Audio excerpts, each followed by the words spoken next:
민수기 20장 14절에서부터 21절의 말씀을 함께 살피도록 하겠습니다. 우리 지난주죠. 지난주는 우리 주일학교가 눈썰매장을 다녀왔습니다. 즐겁게 교제하고 또 겨울 놀이를 통해서 함께 이 나눔을 하는 시간을 가졌고요. 이제 어제 그저께 우리 금요일과 토요일을 통해서 청소년 부서와 청년 부서가 스키 캠프를 다녀왔습니다. 스키 캠프 낮에 이제 이 겨울 놀이로 스키를 타고 저녁 시간에 찬양하고 말씀 나누고 기도회를 했거든요. 저는 이 리조트에서 이런 모임을 한다고 하길래 이게 제대로 될까 걱정을 했는데 집사님이 키보드를 가져오셨어요. 정말 눈치가 없으시구나. 리조트에서 어떻게 키보드를 치시려고 하나 제가 걱정을 했거든요.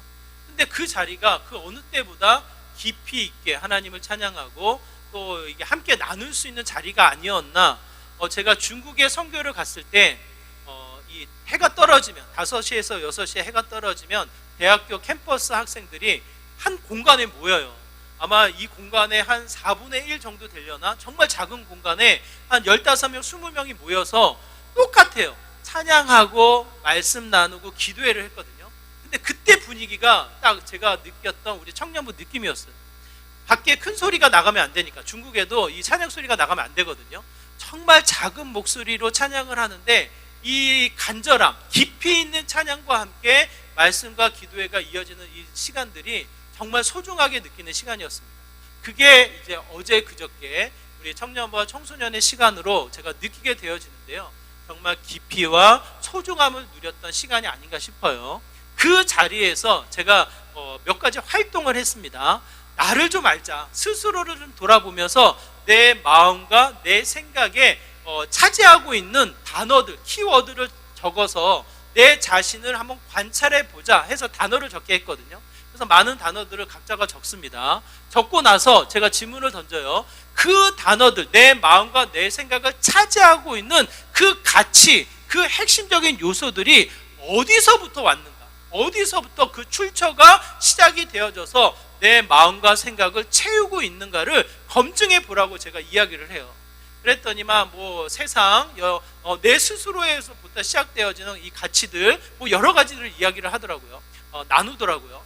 그러면서 마지막 결론을 제가 내리기를 요한복음 1장의 말씀을 근거해서 제가 권했습니다. 우리에게 주어진 모든 삶이 믿음으로 덮여져야 된다. 또 한 번 믿음을 통해서 모든 영역이 세상이 주는 영향력이라고 할지라도 내 스스로가 채워지는 가치관이라 할지라도 그 안에 멈춰서는 안 되고 반드시 믿음으로 덮여질 때 하나님과 연결되어질 때 이것이 온전해진다. 이 가치를 제가 나눴거든요. 이 모임이 끝나고 나서 이제 저는 집으로 일찍 저녁 늦게 돌아왔는데 그 이후에 한 청년이 저에게 질문을 하더라고요. 내 생각, 나의 가치, 나의 마음과 이 생각의 거리를 많이 차지한 부분은 찾았는데 이것이 어떻게 하나님으로 믿음으로 바뀌어지는지는 모르겠다라는 거예요. 여러분 이해되십니까? 여러분도 한번 지금 짧게 스스로를 돌아보세요. 내 마음과 생각을 차지하는 여러 가지 영향이 있어요. 자녀가 있을 수도 있겠고 때로는 세상의 가치로 여겨지는 성공, 물질, 돈, 그 다음에 재미, 취미 이런 것들이 여러 가지 형태로 찾아오게 되어지고 때로는 그것이 부정적인 영향을 줘서 근심, 좌절, 낙심의 마음도 자리를 차지하는 경우가 많습니다. 출처를 따지면 세상의 영향력이 있겠고 출처를 따지면 그냥 어려서부터 자라온 나의 기질이 그와 같은 영향력으로 내 마음과 생각을 좌우하고 있는 크게 자리를 차지하고 있는 형태로 남게 되어진다는 거예요. 그 자리의 요소들을 무엇으로 바꿔야 합니까? 무엇으로 연결을 시켜야 합니까? 자연스럽게 우리는 믿으니까 하나님의 존재를 아니까 하나님과 연결을 시켜야 되는데 그 중요한 핵심이 믿음이라는 거예요. 믿음.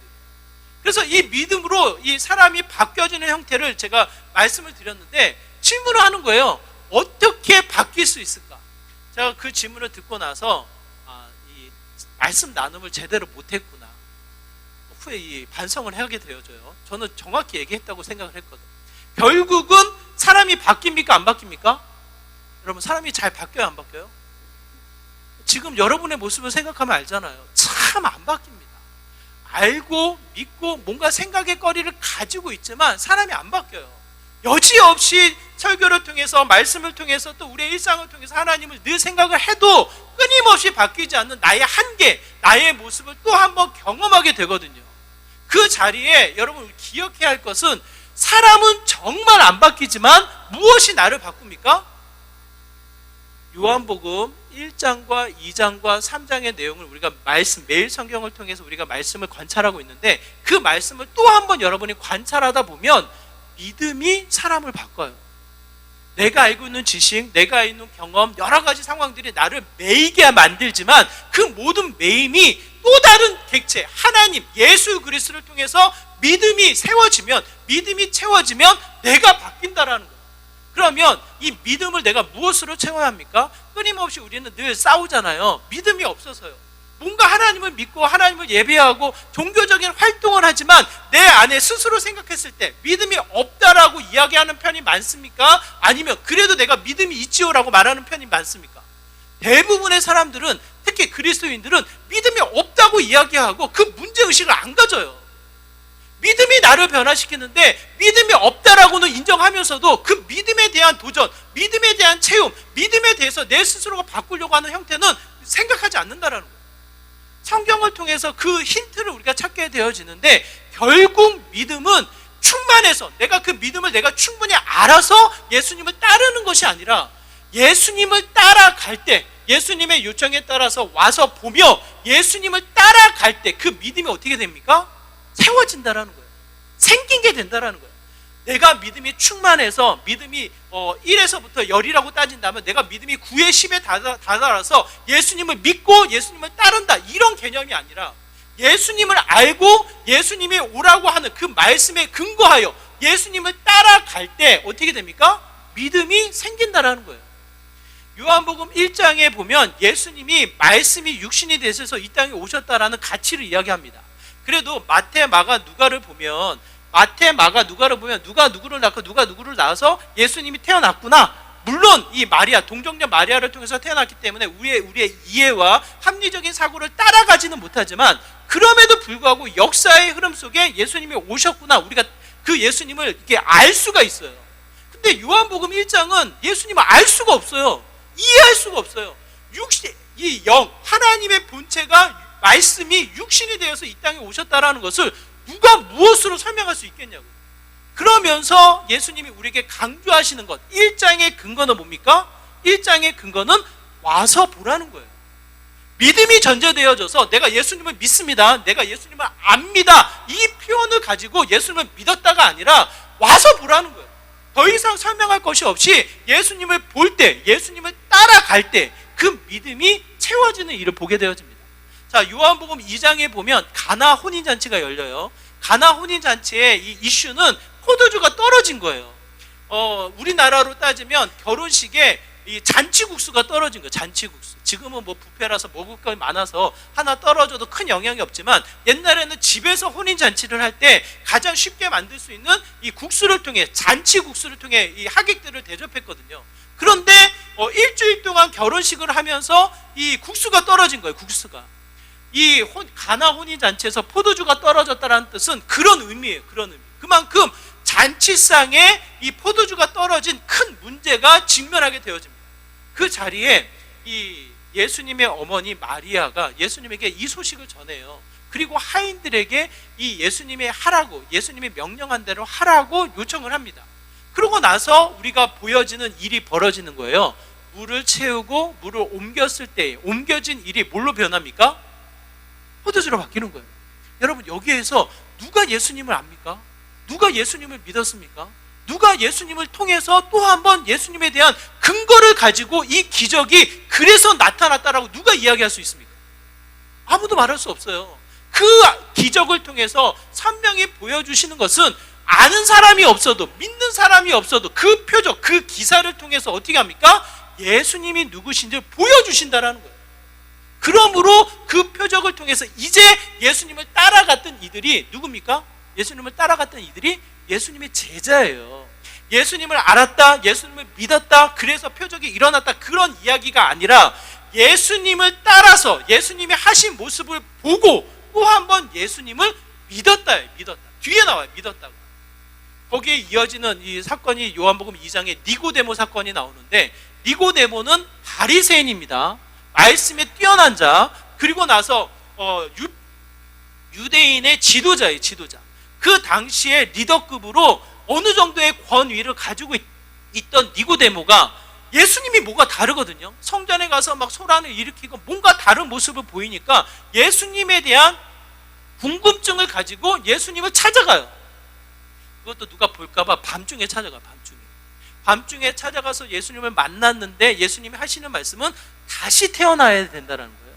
바리새인 똑똑합니다. 나름대로는 리더십이 있습니다. 위엄이 있는 자입니다. 그럼에도 불구하고 예수님이 하신 말씀을 모르겠는 거예요. 알 수가 없는 거예요. 다시 태어난다. 이게 무슨 뜻일까?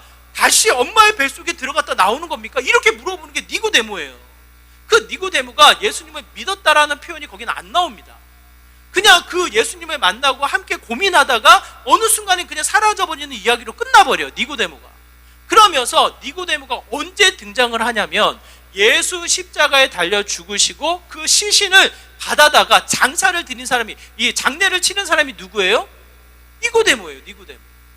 그 흔적을 통해서 우리가 예측할 수 있는 것은 끊임없이 예수님을 관심을 갖고 예수님을 고민하고 예수님을 따라갔던 그 흔적이 결국은 마지막이 뭡니까? 예수님의 시신을 바라다가 장례를 치를 수 있는 그 믿음, 그 상태가 이어졌다라는 거예요. 제가 여러분에게 전하는 내용은 이래요. 믿음이란 단순하게 믿음이 없습니다, 이렇게 해서 스스로를 포기하고 그냥 믿음에 대한 도전을 그냥 깡그리째 무시하고 끝날 것이 아니라, 믿음이 없다, 믿음을 통해서 내가 변화되기를 원한다면 또 한 번 믿음에 관심을 가지고 우리가 어떻게 해야 합니까? 지금까지 다룬 내용은 딱 하나예요. 말씀을 따라 예수님을 따라가야 된다는 거예요. 말씀을 통해서 실천할 때, 예수님을 따라 나아갈 때 믿음이 어떻게 돼요? 하나 둘씩 세워진다는 거예요. 내가 믿어서, 내가 열에서 이 구의 이 믿음을 가지고 주신 말씀을 따라서 열의 이 말씀을 9가지를 실천해서 내가 믿었다, 이렇게 말씀하시는 것이 아니라, 예수님을 따라갈 때 10가지 말씀이 있다 하여도 그 중에 한 가지를 따라간다 할지라도 내 믿음이 실천으로 말씀을 이루어 나가는 삶으로 한 걸음 한 걸음 가다 보면 그 자리가 무엇으로 채워집니까? 믿음으로 채워진다. 믿음. 오늘 본문에 모세가 나와요. 지난주에 살펴봤던 모세는 어떠한 상황이었습니까? 자신의 감정, 자신의 의, 자신의 경험에 매여서 실수를 했던 게 모세예요. 모세. 근데 오늘 본문은 전혀 다른, 변화되어진, 완전히 또 새로워진 모습이에요. 그의 모습이 어떤 상황으로 펼쳐지냐면, 이제 출발이다, 하나님이 약속하신 가나안 땅으로 가자. 이제 이 가데스 바네아에 머물러 있던 200만 명의 이스라엘 백성을 이끌고 2세대들을 이끌고 다시 출발한 거예요. 출발하자마자 어디에 직면하게 됩니까? 에돔 땅에 직면하게 됩니다. 에돔 땅에 직면해서 정말 우리가 읽었던 대로 14절, 15절, 16절 정중하게 예의를 갖춰서 에돔 왕에게 요청을 해요. 우리로 하여금 여기를 지나가게 하십시오. 아무런 피해, 아무런 방해를 주지 않고 지나가기만 하겠습니다. 혹시 지나가다가 피해를 주면 값을 치르겠습니다. 그러니 우리 이 길을 지나가게 하옵소서라고 하면서 에돔 왕에게 요청을 하는데, 요청을 할 때 뭐라고 부르냐면 형제라고 불러요. 이 에돔 땅의 이 사람들의 후대가 누구의 이 후대냐면 야곱의 형 에서가, 야곱과 떨어질 때 에서가 내려와서 이 진을 친 게 이 에돔 땅이거든요. 그러니까 에서의 후대이기 때문에 이 모세가 야곱의 이 조상, 형인 에서를 기억해서 형제라고 부르는 거예요. 형제라고. 그만큼 뭡니까? 이 에돔 왕에게 자신을 낮추어서 이 정중한 예의를 갖춰서 표현을 하는 거예요. 그만큼 이 길을 지나가겠습니다 하고 요청을 할 때 에돔 왕이 어떻게 합니까? 거절을 합니다. 18절의 말씀에 보면 거절을 해요. 내가 무기를 들고 너희를 대적할 것이다. 이 20절에 보니까 무슨 말씀이 나오냐면 강한 손으로 너희가 싸울 것이다. 이 강한 손은 자신의 이 군사력을 이야기하거든요. 너희들이 이 한 발짝만 들어와도 대적, 군사를 일으켜서 너희들과 전쟁을 치르고 너희를 무찌를 것이다. 이렇게 거부를 해요. 거부를. 여러분 한번 생각해 보십시오. 자, 출발이다. 이제 가자. 이제 이 모세가 200만 명의 이스라엘을 이끌고 가는데, 하나님의 일을 이루기 위해서 출발을 하는데 가자마자 무슨 일이 벌어집니까? 방해물이 생긴 거예요. 장애물이 생긴 거예요. 방해 요소가 찾아온 거예요. 그러면 이 모세, 리더로서 모세에게는 어떠한 이 상황입니까? 그야말로 이 리더십의 이 위기가 찾아온 거예요. 리더십의 위기가 찾아오고 출발하자고 마음껏 이 사기를 올려놨는데 그 사기가 어떻게 됩니까? 꺾이는 순간인 거예요. 꺾이는 순간. 그런데 이 모세가 이 대적을 앞세워서 싸우려고 하지 않고 어떻게 합니까? 21절에 보니까 돌이킨다라는 거예요. 돌아가서 가자는 거예요. 지도를 보면 이 일이 어떤 일인지 우리가 알 수 있는데 지도를 한번 보세요. 가데스 바네아에서 자 출발해서 가면 바로 가로질러서 가면 요단강 쪽으로 바로 직진해서 가고 요단강을 건너서 바로 가나안 땅, 약속의 땅으로 들어갈 수 있는데 그들이 거절을 하니까 어떻게 돼요? 밑으로 돌아가야 되는 거예요. 밑으로 돌아가면 아까 말씀드렸듯이 모세의 리더십에는 상당한 이 위기가 찾아오는 거고 이제 출발이자라고 이 설레이는 마음에 사기가 꺾이는 거예요. 실질적으로 경제적인 요소에서도 이 어려움이 생깁니다. 여러 가지 시간적인 부분에 있어서도 시간이 지연되면서 이 약속의 땅으로 가는 일들이 참 많은 장애물을 겪게 되어지는 거예요. 그러니까 모세의 마음에서는 답답하고 어려운 상황이 찾아온 거예요. 지난주에 이 모세를 생각하면 혈기가 왕성한 뭔가 다혈질적인 모세를 통해서 생각해 본다면 충분히 어떻게 합니까? 싸울 법도 한데 그렇지 않아요. 철저하게 그 길을 돌아가는 상황으로 모세가 이 일을 해결해 나갑니다. 왜 그랬을까? 모세의 상황을 우리가 생각해 보면 그 자리에 믿음을 찾을 수가 있는 거예요. 이 모세가 뛰어나서 무슨 전략을 세워서 이 어떠한 이 가치를 두고 이 일을 진행한 것이 아니라 철저하게 믿음을 앞세워서 하나님의 일하심을 표현하고 있습니다. 오늘 본문에선 이야기되고 있지 않지만 신명기 2장의 말씀에 보면 이 자체가 하나님이 주신 명령이라는 거예요. 신명기 2장 5절의 말씀에 보면 이렇게 기록되어 있습니다. 같이 읽을게요. 함께 했습니다. 시작. 그들과 다투지 말라. 그들의 땅은 한 발자국도 너희에게 주지 아니하리니 이는 내가 세일산을 에서에게 기업으로 주었음이라. 누가 이야기합니까? 하나님이 이미 말씀하신 거예요. 모세가 자신의 자신의 전략, 자신의 경험, 자신의 생각을 앞세워서 싸울 것이 아니야, 싸워봤자 우리가 지니까 돌아가자, 이렇게 결정한 게 아닙니다. 실질적으로 따져 물어보면 모세가 월등한 위에 있는 것을 우리가 깨닫게 되어져요. 이 홍해를 가르고 이 이스라엘 백성들이 애굽에서 출애굽을 합니다. 출애굽을 할 때 홍해가 갈라져서 이스라엘 백성이 건너고 애굽의 군사들이 무슨 일이 벌어져요? 쫓아오다가 홍해가 다시 합쳐지면서 수장을 당해요. 애굽의 군사들이 완전히 멸절이 됩니다. 이 사건이 곳곳에 퍼지게 되어져요. 그래서 출애굽기 15장에 보면 이 모세가 이 홍해를 가르고 이 건너갔던 일을 추억해서 찬양하는 부분이 나오는데 이렇게 찬양을 합니다. 출애굽기 15장 15절의 말씀에 보면 이래요. 우리 같이 한번 읽어볼게요. 출애굽기 15장 15절의 말씀이 이렇습니다. 같이 읽을게요. 시작.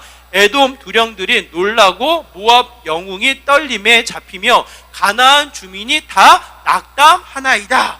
이 말씀을 근거해서 모세의 상황을 우리가 생각해 보면 싸울 법합니까? 아니면 도망가서 피해야 합니까? 모세의 상황을 생각해 보면 이미 하나님과 함께 하심으로 말미암아 주변의 모든 국가들에게 소문이 나 있는 상태예요. 에돔 군사들도 두려워 떨었더라. 이 옆에 있던 암몬 군사들도, 더 나아가 들어갈 가나안 군사들도 간담이 녹았더라. 이렇게 이야기를 합니다. 실제로 여리고성을 멸망시키려고 할 때 이 요단강을 건너가 길갈 지역에 진을 칠 때 여리고성이 공격을 못해요. 자신의 땅으로 진을 치고 베이스 캠프를 친 이스라엘 백성들, 그들이 무방비 상태에 놓여 있는 상황에서도 여리고성이 공격을 하지 못해요. 왜 그런가 살펴보면 정탐꾼들을 통해서 우리가 생각해 보는데 간담이 녹았더라. 두려워하고 있다라는 거예요. 이 정도의 생각으로 모세를 보면 사기를 증가시키고 더 효과적으로 이 이스라엘 백성을 이끌기 위해서는 전쟁을 치를 법한 한데 오히려 자신의 권위, 자신의 경험을 앞세워서 에돔 땅에게 으름장을 놓을 법한데 그렇게 안 했다라는 거예요. 그렇게 안 한 이유는 무엇입니까? 여러분 기억하세요. 믿음이 충만했다, 그걸 모세가 완전히 바뀌었다, 이것을 이야기하지 않아요. 그 전의 사건을 보면 모세도 분노했고 모세도 원망하는 이들 앞에 화를 내서 실수했던 자가 모세예요. 그럼에도 불구하고 모세가 믿음의 사람으로 또 한번 주목을 받을 수 있는 것은 철저히 말씀을 따랐다라는 거예요. 말씀을 순종했다라는 거예요. 단순히 나는 믿음이 없어서요, 나는 믿음이 부족해서, 이런 말을 할 게 아니라 정말 내가 믿음이 없다라고 여러분이 생각이 든다면, 믿음을 통해서 내가 완전히 새로워지는 변화를 여러분이 기대한다면, 여러분이 기억해야 할 것은 그가 주신 말씀 따라 어떻게 해야 됩니까? 가야 하는 거예요. 그가 보여주신 그 삶의 흔적들을 한 걸음 한 걸음 따라가는 거예요. 우리는 이 민족 자체가 우리는 못해요, 우리는 부족해요, 이런 겸손이 깔려있는 문화예요. 여러분, 우리 공부 잘하는 애들이 공부 잘한다고 얘기한 적이 있던가요? 여러분, 서울대 간 애들 물어보면 다 공부 못한다요. 자신의 수준에서 못하는 거예요. 객관적인 수준에서 잘하는 건데도 불구하고 스스로 생각했을 때 이제 다른 사람을 존중하는 마음으로 못한다 표현하는 게 우리의 민족이에요. 그런 이 민족성을 가지고 우리는 믿음이 없어서, 이게 아닙니다. 여러분, 믿음이 없다면, 또 한번 내 삶의 변화를 기대한다면, 믿음을 통해서 새로워지길 원한다면 어떻게 해야 됩니까? 끊임없이 말씀으로 채워 말씀이 실천되어지는 삶이 되어야 한다는 거예요. 10가지에서 9가지를 실천하십시오. 그게 아니에요. 10가지 중에서 9가지를 실천하지 않고 한 가지만 실천한다 할지라도, 성경은 뭐라고 이야기합니까?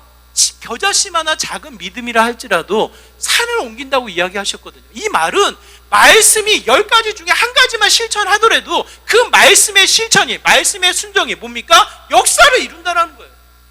오늘 모세가 그 모습을 우리에게 보여주는 거예요. 철저히 자신의 상황, 자신의 경험, 자신의 의의를 앞세우지 않고 뭡니까? 하나님이 주신 말씀을 순종하는 거예요. 순종. 이미 말씀하셨어요. 네가 전장을 치러봐도 한 발자국도 너희 땅에 없다. 싸우지 마라. 하나님 말씀하신 거예요. 우리가 읽진 않았지만 신명기 2장 6절에 보면 뭐라고 기록되어져 있냐면, 그 땅, 그곳의 열매, 그곳의 물값을 치르라라고 말씀하셨어요. 오늘 본문에 뭐라고 이야기합니까?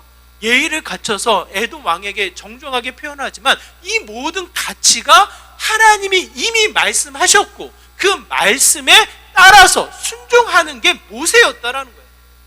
그러므로 오늘 본문의 영향력, 오늘 본문의 믿음의 모세, 변화되어진 모세는 어떠한 우리에게 도움을 주냐면 말씀을 따라 살아가는 힘을 우리에게 주신다라는 거예요. 그러므로 여러분 기억하세요. 내 존재, 내 가치, 내 생각과 내 마음, 내 육신의 습관이 바뀌려면, 믿음으로 바뀌려면 그 자리는 반드시 무엇이 들어갑니까? 말씀이 들어가요. 그 말씀이 10가지면 10가지를 순종하면 너무 좋은데 그렇게 할 수가 없어 우리가.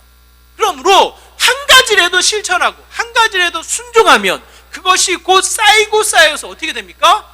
하나님이시구나, 나의 구원자가 되시는 예수님이시구나, 말씀을 통해서 내가 따라가 보니 내 삶의 역사가 이렇게 나타나는구나, 그것을 우리에게 가르쳐 주신다는 거예요. 그러므로 우리가 또 한번 기억해야 할 것은 철저하게 말씀의 순종을 통해서 우리가 그 하나님을 경험하게 된다는 거예요. 여러분 생각해 보십시오. 사울 왕이 있습니다. 사울 왕 다음으로 다윗이 세움을 얻게 되어지는데, 시간의 흐름 속에 다윗이 점점점 올라가요. 백성들도 다윗을 찬양하고 신하들도 다윗을 따릅니다. 자연스럽게 사울 왕 다음으로 다윗 왕이 세움을 얻게 되어져요. 그러면 이 다윗 왕 스스로가 이제는 사울 왕만 없으면 하나님이 뜻하셨죠. 많은 백성들이 따르고 있죠. 신하들이 곧 이 다윗 왕을 섬기고 있죠. 그러면 사울 왕만 없으면 다윗 왕의 나라가 펼쳐지는 거잖아요. 이미 하나님 앞에 기름 부음을 받았기 때문에 얼마든지 다윗도 명분이 있어서 왕으로서의 등극이 세워질 법한데, 다윗 왕이 사울 왕을 죽일 수 있는 상황이 두 차례 찾아올 때 사울 왕을 죽입니까 여러분? 옷자락을 자르면서까지 사울 왕을 죽이지 않아요. 왜 안 죽입니까? 사울 왕이 존경스러워서, 사울 왕에게 은혜를 입어서 사울 왕을 존중하기 때문에? 여러분 그래서 안 죽이나요? 그렇지 않아요. 철저하게 다윗이 고백하는 것은 하나님의 기름 부음 받은 자를 내가 어찌 그 생명을 거둘 수가 있겠냐, 하나님의 말씀, 하나님의 권위를 인정하며 사울 왕을 죽이지 않는 거예요. 사울 왕이 믿습니다. 사울 왕이 이 위협이 두렵습니다. 그럼에도 불구하고 사울 왕을 죽이지 않습니다. 그것은 하나님의 권위, 하나님의 말씀이 남아있기 때문에 그런 거예요. 그 한 가지 가치가 이 다윗을 통해서 또 한 번 하나님이 세운 왕으로 이 믿음, 이 다윗의 믿음이 주목받는 거예요. 그러므로 우리가 다시 한번 기억해야 할 것은 믿음, 추상적이요. 믿음 없어. 우리의 근성에 따라서 있다라고 말하기가 두려워. 있다고 말하기가 부끄러워. 그렇지만 여러분 기억해야 할 것은 그 믿음 없다라는 것이 그냥 내 스스로를 핑계하며 그냥 내 오늘의 나의 삶에 머물도록 내버려 둘 수는 없다라는 거예요. 내가 바뀌기 원한다면, 내 마음과 생각이 바뀌기 원한다면 또 한 번 요한복음 1장, 2장, 3장을 가만히 생각해 보세요. 그 믿음을 세워가시는 분이 하나님이십니다. 믿음을 세워가실 때 말씀의 순종, 말씀을 통해서 충분히 이해되고 충분히 알아서 따라가는 것이 아니라 하나님이 말씀하셨으니까 그 말씀을 따라서 한 걸음 한 걸음 가다 보면 그 말씀의 성취가 나로 하여금 믿음으로 세워지게 한다라는 거예요. 그러므로 2026년도 우리가 반드시 기억해야 할 것은 말씀을 가깝게 하며 말씀을 통해서 실천하는, 반드시 그 말씀, 믿음은 이 행함으로 나타나거든요. 반드시 말씀의 순종으로 우리의 가정이, 우리의 일상이 나타날 때 그 자리가 무엇으로 나타납니까? 생명력으로 나타나게 된다는 거예요. 여러분, 자연스럽게 말씀을 따라서 살아가다 보면 우리의 일상이 말씀을 성취하는 삶을 통해 무엇이 나타나냐면 겸손과 섬김으로 나타납니다. 아까도 말씀드렸던 이 세상의 겸손, 우리나라의 겸손, 못합니다, 부족합니다, 연약합니다, 이 정도의 핑계가 아니에요. 여러분, 없다, 못한다를 말하는 것이 아니라 우리 성경을 통해서 이야기하는 겸손은 무엇입니까?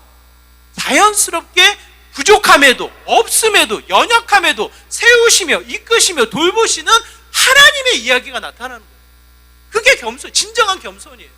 오늘 본문에 보면 14절, 15절의 말씀에 보면 철저하게 모세가 출애굽 사건을 통해서, 광야의 일들을 통해서 하나님이 우리를 어떻게 이끄셨는지를 이야기해요.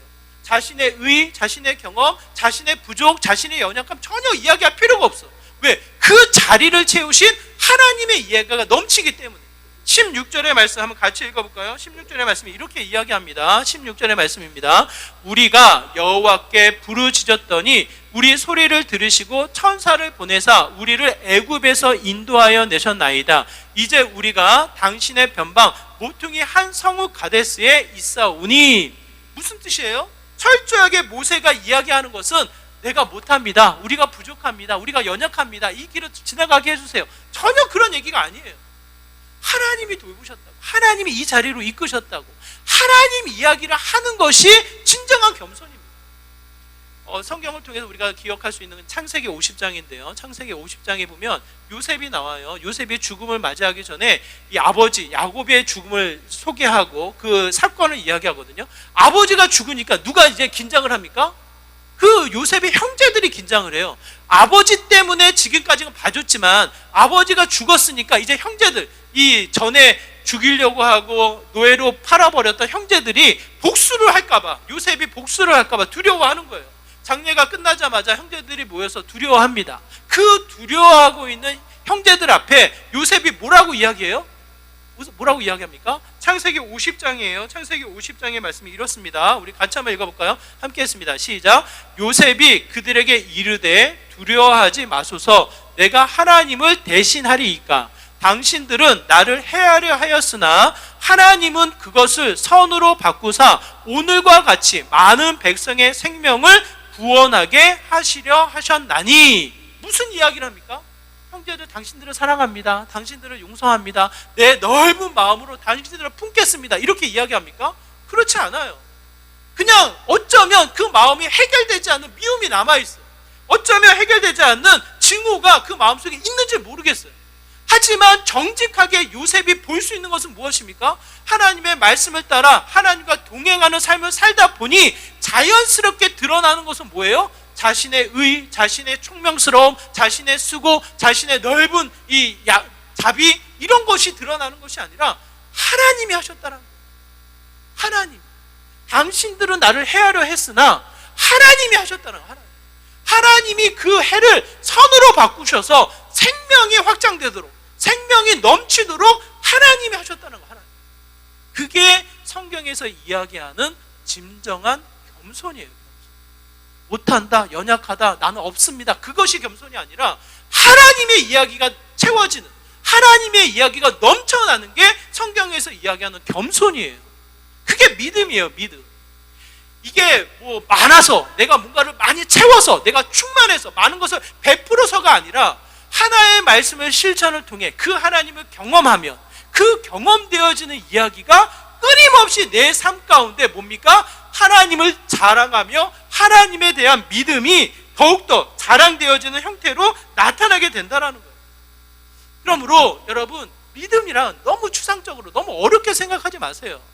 말씀을 따라, 주어진 말씀을 따라 살아가는 거예요. 인정하고 내가 충분히 이해돼서 이 말씀을 따라간다, 그렇지 않습니다. 요한복음 1장이 어떻게 이해가 되냐고요. 그냥 그 말씀이 그런가 보다 믿음으로 내가 받아서 한 걸음 가는 거예요. 가다 보면 그 자리자리에 하나님의 일하심이, 해를 선으로 바꾸시며 나의 부족을 주님의 필요로 채우시며 더 나아가 나의 약함을 주님의 강함으로 채우시며 하나님을 스스로 드러내시는 거예요. 그러면 하나님의 이야기가 넘치면서 나의 믿음이 어떻게 됩니까? 세워지는 거예요.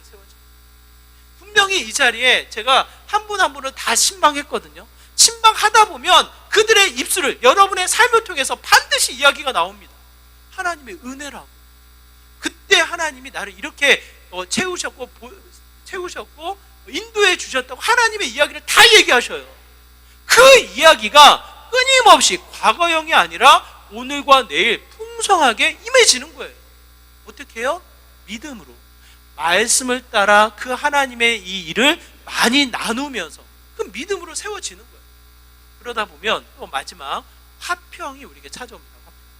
이 모세가 자신의 의를 드러내지 않아요. 자신의 권위를 앞세우지 않아요. 여러분, 에돔 왕이 왜 이 모세와 싸우려고 합니까? 이스라엘 백성들과 왜 싸우려고 할까요, 여러분? 나름대로 계산해 보니까 싸울만 하니까 싸울까요, 여러분? 아까 출애굽기 15장에 보면 두려워서 떨었다고 표현되어지잖아요. 여리고 성도, 그 두터운 성도 문을 닫아놓고 공격을 못한다니까요. 그만큼 싸울 수 없는 이 소문이 퍼져 있는 거예요. 간담이 녹았더라. 간담, 이 심장이 이 두렵고 떨림으로 이 제대로 쉼을 못 쉬는 거예요. 그 정도로 전 세계에 하나님의 역사가 소문이 난 거예요. 소문이.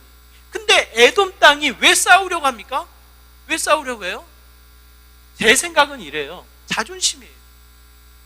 장자권을 뺏긴 에서로부터 그 후대들이, 이 야곱의 후손이, 이스라엘 백성이 그렇게 눈에 차지 않는 거예요. 하나님이 그들만 사랑하는 게 싫은 거예요. 그러니까 어떻게 해서든지 질 것 뻔하면서도, 그럼에도 불구하고 이 마음이 불편하고 마음이 허락지 않은 거예요. 그러다 보니까 그냥 지나가도 될 일을 그냥 방해하면서 못 가게 하겠다고, 자기가 할 수 있는 대로 싸워보겠느라고 자존심을 세워나가는 형태를 보게 되는 거예요. 제가 봤을 때. 근데 여러분, 기억하시기 바라요. 죄된 근성에서 세상이나 나의 가치로 끊임없이 내 감정이 솟아오르는 그 자리는 갈등과 다툼이 있습니다. 하지만 하나님에 대한 말씀을 따라서 하나님의 일하심을 경험하며 하나님 앞에 나아가다 보면, 하나님의 이야기가 넘치다 보면 그 자리는 화평과 평안이 있다라는 거예요. 싸움이 없다라는 거예요. 요셉이 그의 형들을 용서하며 또 한 번 화목과 화평을 이루는 것처럼 또 한 번 하나님의 생명력이 더해져가는 은혜를 누리게 된다는 거예요. 모세의 입장에서는 분명 마이너스입니다. 리더십이나 뭐 경제적으로나 시간적으로나 모든 이 이스라엘 백성의 원망과 불평을 그대로 한 몸으로 받아야 되는 상황인 거예요. 군사적으로도 그렇게 사기 편에서는 좋지 않은 상황인 거예요. 그럼에도 불구하고 이 길을 택하여 갔을 때에는 화평, 화목을 이루는 형태를 이루게 됩니다. 예수님도 마찬가지예요. 철저하게 말씀을 따라 행동하시며 하나님 이야기만을 하십니다.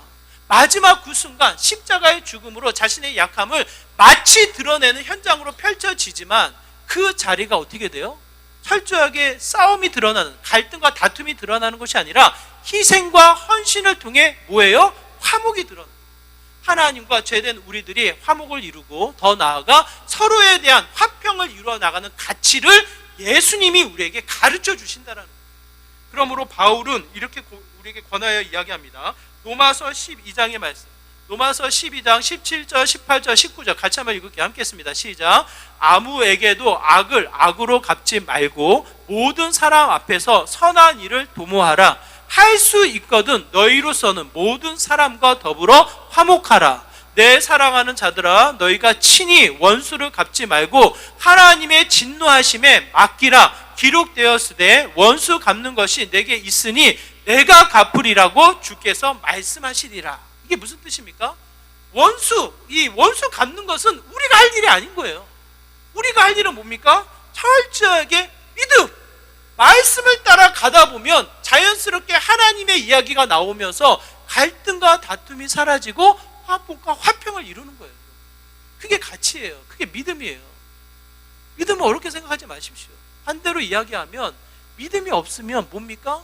서운함, 나의 어떠한 이 경험, 나의 의, 내가 이렇게 손해봐도 되나? 나를 바보로 여기나? 나를 무시하나? 뭐 이런 생각이 복잡 다양하게 나를 지배해서 결국은 갈등과 다툼으로 싸움이 일어나는 거예요. 그 자리에 하나님 어디 계십니까? 뭐 세계사가 뭐 전쟁, 하나님의 위한 전쟁을 치른다고 해서 세계사가 전쟁을 많이 치렀지만 그 자리에 하나님의 의가 무엇으로 나타납니까? 예수님은 싸우지 않았어요. 철저하게 희생하며 자신을 내어주며 죽음으로 치닫게 되지 싸움을 이루지 않으셨단 말이에요. 싸워야 될 그 상황에도 싸우지 않으셨어요. 오히려 자신의 희생을 통해 화평과 화목을 드러내신 분이 예수님이셔요. 그게 믿음이에요. 믿음. 말씀을 통해 하나님을 따라 또 한 번 하나님의 이야기가 넘쳐나는 삶을 통해 가다 보면 그 자리가 성김과 화평으로 하나님의 생명력이 더해져 나가는 형태로 나타나게 된다는 거예요. 믿음 없음을 또 한 번 스스로 자랑하지 마시고 그 믿음 없음을 도전받아 말씀을 통해 내가 한 가지라도 내가 순종하겠노라고 순종하며 나아갔을 때 그 자리는 성김과 더 나아가 하나님의 이야기 그로 말미암아 화평을 이루는 믿음의 가치가 우리에게 주어진다는 거예요. 그러므로 저는 이렇게 생각합니다. 믿음 있는 사람들과 함께 할 때 화평과 화목을 이루는 거예요. 그게 가정이고 그게 사회고 영향력이에요. 여러분이 그 가치를 기억하셔서 믿음, 단순하게 이 주일 11시에 와서 예배를 드리는 게 믿음이 있다 없다를 좌우하지 않습니다. 이 믿음을 통해서 한 걸음 더 가정과 사회, 여러분의 일상 속에 한 걸음 더 말씀의 순종으로 나아갈 때 그 자리가 하나님의 이야기, 화평과 화목을 이루어 나가는 생명력을 더하는 믿음의 현장이 된다는 거예요. 그 믿음을 통해 또 한 번 여러분의 일상이 더욱더 빛나는 삶이 되기를 다시 한번 부탁을 드립니다. 믿음, 다시 한번 내 삶을 충분히 변화시킵니다. 그 변화는 말씀을 가까이 하며 순종할 때, 그 자리가 하나님의 이야기로 넘쳐날 때 화평을 이루어 나가는 믿음의 삶으로 완전히 변화된다는 거예요. 여러분 10가지에서 9가지를 해야 된다 그런 부담감 갖지 마시고 10가지 중에 한 가지라도 그 말씀을 받아 내가 순종한다 그러다 보면 그것이 쌓이고 쌓여서 하나님의 믿음의 사람이 된다는 것을 기억하시고 다시 한번 도전받아 말씀을 통해 순종하며 말씀을 통해 하나님의 이야기, 성김과 화평을 이루며 주님 앞에 달려나가는 저와 여러분의 삶이 되시기를 주님의 이름으로 축원합니다. 우리 말씀을 기억하시면서 함께 기도하기 원해요. 하나님, 나의 믿음 없음을 용서하여 주옵소서. 다시 한번 나에게 믿음으로 신실하게 세워주시되 말씀의 순종을 통해 하나님의 이야기가 넘침으로 겸손과 성김을 통해 더 나아가 화평과 화목을 이루므로 하나님의 생명력이 더해지는 믿음의 귀한 삶이 되게 하여 주옵소서라고 나의 믿음을 채워주시고 또 한번 믿음을 통해 변화되어지는 우리의 일상이 되게 하여 주옵소서라고 이와 같은 마음으로 함께 기도하며 나오도록 하겠습니다. 기도합니다. 하나님 아버지, 이 시간 간절한 마음으로 기도합니다. 나의 일상이, 우리의 가정이 그냥 믿음 없음을 핑계삼아 멈춰있지 않기를 소망합니다. 세상의 가치, 나의 습관, 나의 생각에만 멈춰서 또 하나의 실패로 멈춰있지 않기를 소망합니다. 하나님이 주신 믿음, 하나님이 주신 말씀에 또 한 번 순종하며 하나님의 이야기, 하나님의 성김과 하나님의 이 성김이 또 한 번 증거되어지는 믿음의 삶이 되기를 소망합니다. 하나님의 화평과 화목을 이루며 하나님의 믿음이 생명력을 더해 나가는 일상이 되기를 간절히 소망합니다. 하나님, 주의 거룩한 자녀들 또 한 번 들려주시는 말씀 앞에 순종할 수 있도록 힘을 더하여 주시고 그 자리자리마다 성경과 하나님의 화평과 하나님의 이야기가 넘쳐남으로 말미암아 또 한 번 하나님 나라를 경험하는 하나님 나라의 생명력을 더해 나가는 믿음의 귀한 삶이 되게 하여 주시옵소서. 주님.